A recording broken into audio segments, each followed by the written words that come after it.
I have a friend on Instagram, at least, Nick Roshon of Cars and Bids, who also now has his own YouTube channel. And he and I have talked on many occasions through Instagram about the cars that we both owned, that we both seem to be complete degenerates in buying known unreliable early 2000s cars. We seem to have a very similar taste in the sort of higher end cars. He had a Murcielago before, he has an SLR McLaren now. Those are both cars that I both have and want.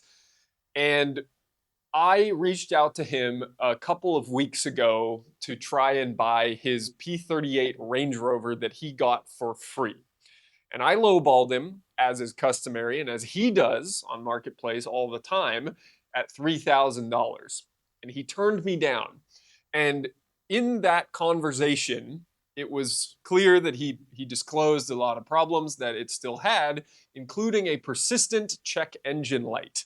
And yesterday, he put out a video talking about the PartsCannon that he fired at his P38 in an attempt to fix this check engine light.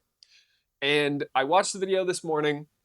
There was so much within it that made me cringe that I felt the need to record a reaction video. So that's what this is. And Nick, this is out of love to you and to the process of fixing cars that I'm very passionate about in my business. And so I wanted to share my thoughts on your video of parts cannoning your P38. And hopefully we can all learn something from this video.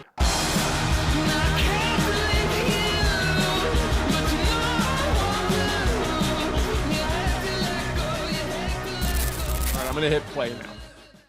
I've spent a lot of time and money getting this free P38 to be a really cool, really reliable build. It started with just some basic maintenance items to make it safe, like the suspension that needed overhauled and a few other issues. But it quickly escalated and got out of hand from there. I did a lift kit, 33-inch wheels, a brush guard, hellas, a roof rack, a whole bunch of other stuff to make this car look cool. Inside, we also gave it CarPlay, a Wolf Box rear view cam, and a bunch of other cool things inside. So I love driving this car. There's just one problem, a check engine light. I have been trying for the last 4 months to get it to go away, and because I went just a tiny bit over budget on this car, I've been trying to do it myself to keep the cost low. So you'll see in this episode, me launch a literal parts cannon at this car, trying everything I can think of to get that check engine light to go away. And each time I think I fixed it, it pops back up within the next 30 to 50 miles, showing that I haven't outsmarted it yet. So with that all being said, let's jump into the episode. I'm gonna start by doing a block tester to make sure I don't have a blown head gasket. Okay, so your first step here was to do a block test to see if your coolant has exhaust gases in it. Now, you haven't yet explained what the check engine light is in the video, but I'll jump ahead a little bit for that. You mentioned you have a P1316 code, which is for excessive emissions that causes a check engine light, I believe is at least what Google told me what the code is. So a head gasket test does make sense. However, given all of the previous investments you've made and all the miles you've driven this thing when it isn't idling and it runs totally fine, head gasket was a very interesting first step for you to take. You don't seem to have any coolant consumption. You don't seem to have any leaks for coolant. I don't know why exactly you did this, but okay. Nevertheless, you got the right tool, and you can use that tool in the future. So I would not count this money towards your total Range Rover bill. And moment of truth here. Looks good so far. Still nice and blue, which is what we want. It should turn green or yellow. No bueno. All right, it's been a few minutes. Still pretty blue. Feeling good about that. Just skip the ad, by the way. Congratulations on getting monetized on YouTube. I think that's really cool given the personality you brought to the Cars and Biz channel and the podcast and everything. So congratulations on that. Now I see here with your spark plug wires that you are using your kids' little like utility step for them to be able to reach the kitchen counter, the bathroom counter, or whatever it is. I recognize it because I have one of those for my 1.5-year-old. This is not the place to use it as a topside creeper for your Range Rover. I respect the ingenuity in the MacGyver, but it's very funny to see a grown man standing on a giraffe step in their driveway trying to fix their Range Rover. We're gonna do new spark plug wires. They're fresh and labeled, so that will make it real easy. I started to do this with the spare ones, but the previous owner said that they were actually used. So new going in. New plug wires are in, and it's running better. I'm glad I did that. No idea if it'll fix my problem, but none of these look great. They all look pretty fouled up.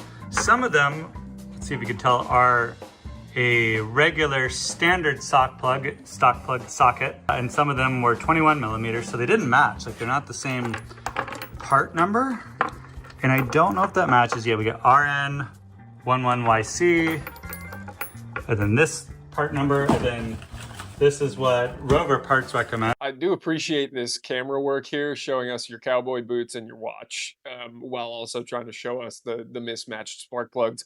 It's good you did spark plugs, regardless of whether it fixed the problem. These clearly were both incorrect for the truck in at least two cylinders, and they're clearly worn, well used. So I'm not surprised it was running better after you did this, but it didn't fix the problem. And it's, I guess, same as what was in there on 6 out of the 8, but like, why would you mismatch spark plugs? So let's go see. I also put some dielectric grease in there and routed everything, and then I got some flowers for the lady. Did it work? Nope. All right, so ignition coil, spark plug wires, still getting the check engine light, P1316, I believe it is. Basically rough idle, cold starts are terrible. If you give it gas, it's fine. So the IAC intake air control stepper motor thingy is the next, and it does look pretty gunked up here. So we're gonna just try cleaning it. I'm gonna order a new one because it's 120 bucks and worth it, but let's see if this helps us with the cold starts. All right, and here's the after. It got all the soot and carbon off there, so let's see if that helps. So interestingly here, the IAC, in my experience, IAC actually stands for idle air control valve, but looking it up on the Range Rover, I do see Atlantic British for 120 bucks sells exactly what you bought, this intake air control valve for a stepper motor on these exact vehicles. However, for your problem of a bad idle, unless I'm missing something, I feel like getting the idle air control valve would have made more sense than the intake air control valve. I don't know what the intake air control valve does. Maybe they're the same thing, but I feel like a IAC V idle air control valve would have made more sense in this case.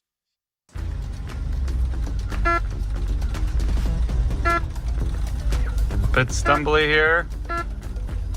Come on, don't die. Is he gonna die? Didn't die. It seems like it is like idling about where I would expect. You said it's idling about where you'd expect at 1,000 RPM. That is high. Just a little high. It should be more like 800 to 750 RPM. Still, when I see this, I would think this is a slightly elevated idle, and I'll talk about that more when you get further into the throttle body.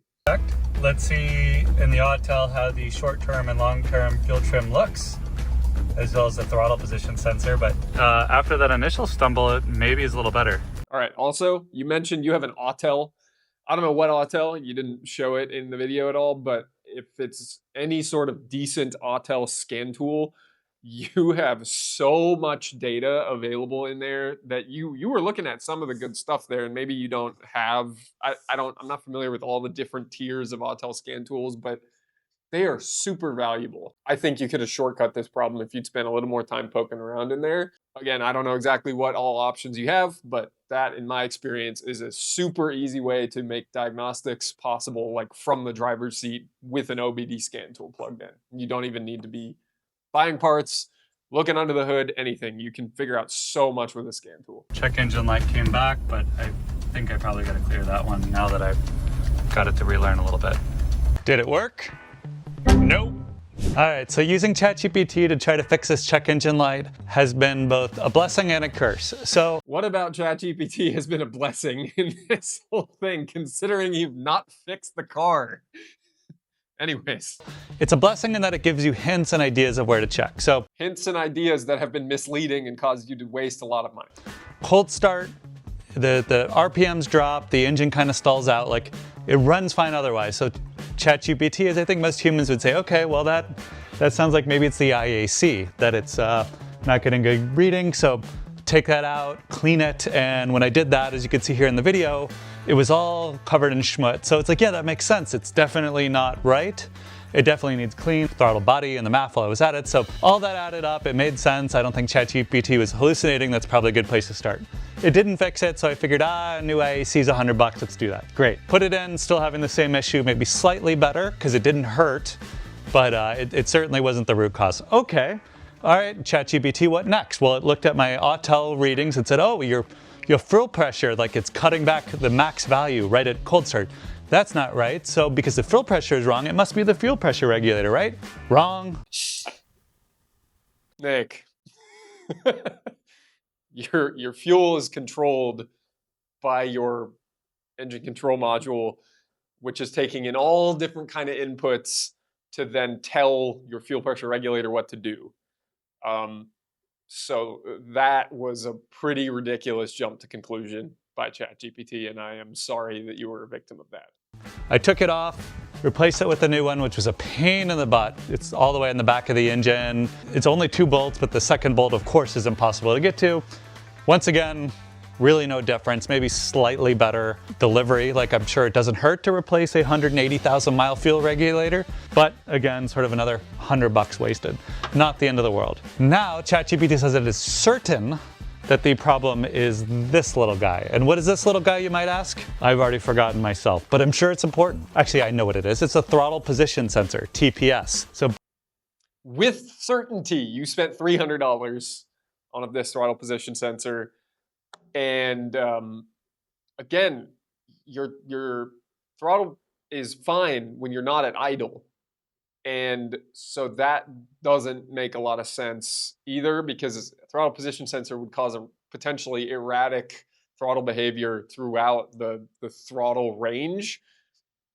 It could, I guess, get you to a point where your throttle body's not closing all the way. You have a slightly high idle that's maybe causing a misfire, but that was $300 really flushed for ChatGPT being certain, which if you believe it when it tells you it's certain, that's your fault. It is never, ever, that's a lie. For ChatGPT to think it's certain is a lie. Basically, another Autel reading that I have that I fed into it is that the throttle, when it's supposed to be closed, and I clean the throttle body and I clean the flap, when it's fully closed and it clicks down, it should be at 0% absolute throttle position sense. But it is reading at 11%. This one is not adjustable, a lot of them are, so we're trying a new one. Fingers crossed this is fixing it, and you'll remember in the last video I also did spark plugs, wires, and ignition coil, all at ChatGPT's recommendation. So far ChatGPT is causing me to buy, I don't know, $500 in parts, but I've been able to install everything myself. With the old and with the new, I don't see anything visibly wrong with the old one, but it is a little crusty, so worth a shot. I don't know, no dice. It keeps doing the same thing. It now is at 2.7% throttle, but still cutting back all the fuel trim, rough idle, seems to be fine when it runs. So I think I need to take it to a specialist now. ChatGPT, you suck. I think you were heading me down the right path. And again, I think all the parts I replaced probably needed it anyways, but no dice. So I'm still not quite sure why it is running so rich at cold start. If you have an idea, drop me a comment. I'd love it. Did it work? Nope. And I have one last ditch effort to try to fix the check engine light, which is the PCV system. ChatGPT has not suggested it, but Atlantic British had the kit, $25, new oil separator valve, 2 new hoses. If there's a vacuum leak anywhere in here, that could cause some problems. So I think it's worth trying, and it should only take about 15 minutes to install. So let's see if the humans and Atlantic British are smarter than the robots. And that is the PCV, the oil separator, and it is all gunked up, and this doesn't account the chunks that flew off, so that could help. So I gotta clean down that tube, clean down this one, and then connect them again, but maybe not a smoking gun, but it won't hurt. So glad I did this. I will agree that PCV looked pretty gnarly, and it's good you replaced it. As you will mention here in a second, it's a 30,000 mile maintenance part that's probably been deferred a little long, so it's good you did that. And I already pulled this off to replace it with the new one, and you can see it's pretty gunked up in there. Let's see if it'll focus. Pretty gunked up in there. So worth a clean using a pipe cleaner and some penetrating oil. Let's see if that helps already on its own. And that took literally 2 minutes. The hose looks nice. The old one didn't look too bad, but again, for 25 bucks, this is peace of mind right here. And it can't hurt to have fresh rubber. That's what she said. Same thing on this side. Stale condom jokes. All right. This one comes off. Honestly, this kind of looks new to me. So it's possible this has already been tried, but again, let's go for it. And we are all set with our lovely new PCV breather valve, and on the other side as well. And these are the kind of DIY projects I love. 25 bucks, 15 minutes to install. Even if it doesn't do anything, it was totally worth it. You're supposed to do it every 30,000 miles, so like consider it preventative maintenance, but it might actually help. And had I taken it to a shop, they would have charged you a minimum of an hour of labor, so like 200 bucks. This comment is why I wanted to film this video. Who says that a shop would charge you a minimum of 1 hour in labor? I wouldn't. DrivenAutoCare certainly wouldn't. We like to be able to justify our labor charges and don't try to exacerbate the amount of time that we're billing for a job. We aim to be 100% efficient, which means that the amount of time it actually takes us to do is the amount of time that we're billing. This is not true across the industry. We don't get it right on every single repair. Sometimes we are way under billing, other times we overbill, and it averages out to ideally 100% efficiency. But this job that took you 15 minutes, not as a professional, I would probably bill 0.2 hours on, which is 12 minutes. So no, there's no such thing as minimum 1 hour charge. They would have overcharged on the parts. That would be, a couple $100 that adds to your tab that really you could do pretty easily if you just try it yourself. So P38s are really great for that. It's a great car to learn on if you suck at wrenching like me, because, well, you can get to everything you need to get to. There's plenty of room for activities. Okay, so we're gonna try the injectors because that is what the mechanic that I called said to try out. So we've tried ChatGPT, we've tried the scan tools, we've tried everything else. Let's listen to a professional, see how it goes. So the first thing you do is take off the intake plenum. Then we gotta take off the fuel rail. Then it's 8 injectors, and I'm going with an upgraded one from Bosch that also should, at the very least, make it run smoother. All right, the new injectors are in. The old ones look fine, but I'm just throwing money at the problem because I don't want to pay a mechanic. So that doesn't even make sense, Nick. I'm just gonna throw money at the problem because I don't want to pay someone to solve the problem. So you're paying to not pay. I don't know. Yeah, I'm a little concerned. Also, I get it. I guess in some cases, when a customer calls one of our shops and they're looking for advice on how to solve a problem themselves, the disclaimer up front that we always try to give is basically that this advice is worth what you're paying for it. And so if you're getting free advice, then you can expect it to be a worthless set of words that may or may not help you. But in this case, man, I mean, you spend another $500 on injectors and the time that it took to do the work. This is where it is very cringeworthy for somebody that takes a lot of pride in diagnosing things correctly. But hey, fresh injectors also never a bad thing. That's something that if they go bad can damage your engine very quickly. However, aftermarket injectors, which apparently you did not get, you got OE brand upgraded injectors. That is probably a smart move. A lot of people will just go on eBay and get some unbranded stuff. That can be a problem and actually worse off than the OE injectors that were in the engine to begin with. Let's see if the mechanic I called gave me good free advice. Well, cold start, it sputtered a little bit, but I think it's got to relearn all the fuel mapping and whatnot. It didn't die, which it normally dies pretty quickly after I turn it on a cold start. So fingers crossed this might have done the fix. I got to drive it some and just find out. It does look pretty right now. So it's time to do some mileage. Let's cross our fingers, dot our T's, cross our I's, whatever, that we finally got this thing running right. I still don't have working air conditioning, but that's what windows are for. Did it work? Nope. All right, did we finally figure this out? Here's the new MAF, looks just like the old one. All right, just to make note here, you spent $1,278 on this problem. However, we could say that your, whatever it was, $30 of PCV and your $30 of block tester were not a part of that. So maybe 1,200 even, we'll call it. We'll get to that. But unplugging it made it run incredibly well, especially a cold start. So fingers crossed that that thing was just damaged somehow. Let's find out. Did it work? Yeah! Spark plugs, spark plug wires, ignition coil, a PCV, IAC, throttle position sensor. I like literally running out of, I can't even remember all the things I replaced over what, 3 to 4 months. And it was a MAF sensor. Funny enough, the receipts here did show that a previous shop had tried this and replaced the MAF sensor. This is the actual page.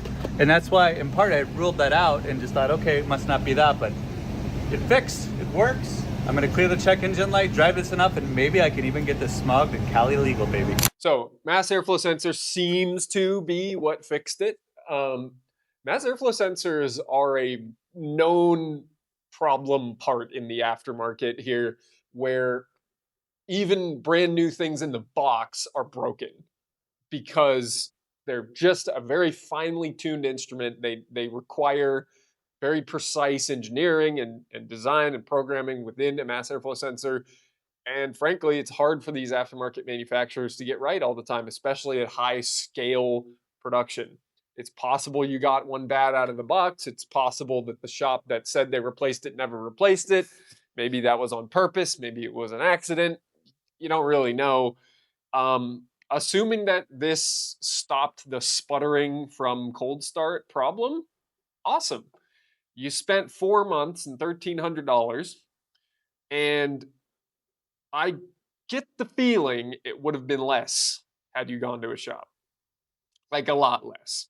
Even if they were to charge a diagnostic fee, depending on the shop that you go to, maybe they roll the diagnostic fee in, maybe they don't charge one. This was cringeworthy, Nick. But at the end of the day, I am happy that you got your Range Rover check engine light off and that you're getting to enjoy it and that you didn't take my offer, because then I would have had to deal with this problem. And maybe I would have thrown all the same parts at it that you would have. Hopefully not. I definitely wouldn't have bloodied my knuckles in the process to get it done. I recognize that I am not the professional wrencher, that I know a lot of automotive theory, that I can be very book smart about cars, but that at the end of the day, I shouldn't be trusted actually holding tools in my hand, so I really don't do it that much anymore. At the end of the day, do I still want your Range Rover? Like more than I wish I could admit. But I appreciate you showcasing the process of what it looks like when you decide to defend a Spanish castle with your frickin' cannons, then actually precisely diagnose the problem. You can invest a lot of time in diagnosing and save yourself the money and save yourself the time from throwing parts at a car incorrectly than if you just go the PartsCannon route.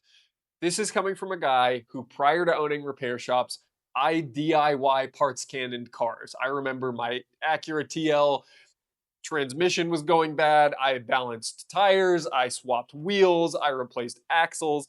I did so much research on forums, hours and hours and hours of my life I will never get back because I had a failing torque converter.